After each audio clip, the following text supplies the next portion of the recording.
Puntland Post. warar sugan iyo warbixino dheelitiran. safarka iyagana saddex qodob oo actually uu ku saabsanaa qodobka ugu horeeya maanta aan guda galayno waxa weeye inaan wax iska niraahno xaashida dhaawac muujinta ama warqadda refertada oo aan rabno in aan isbedel ku sameeyno.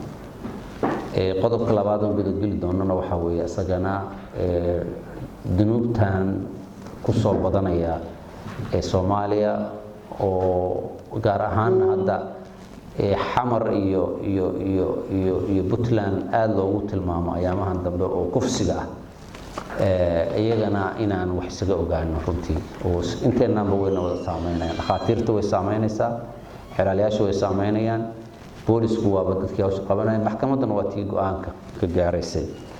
marka labada qodob baan u maleynayaa inuu ajendadeenu yahay. xaashida refertada haddii aan ku hormaro waa garanaynaa waraaqda refertada sida ay hadda tahay midaan ku shaqeyna hadda sida ay tahay. sidaad ogtihiin warqadda dhaawac muujinta iyo warqadda dhimashada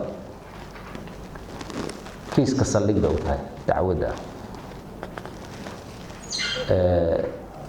kasoo bilow dambi baaraha warqadaas qaadaya oo dhibanaha la kaxaynaya dhakhtarka ay u tagayso kiiska lagu soo dhisayo warqadaas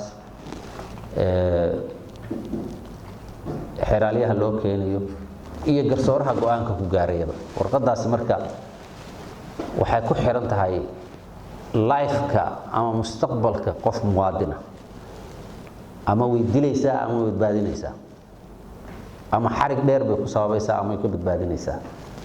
marka inay warqadaasi noqoto warqad sax ah, accurate ah, sugan, gacmo aamin ah ka soo baxday, boolis aamina, dhakhtar aamina, xeraaliye aamina, dambi baare aamina iyo garsoore aamina oo go'aan cadaalada ka gaara bay u baahan tahay.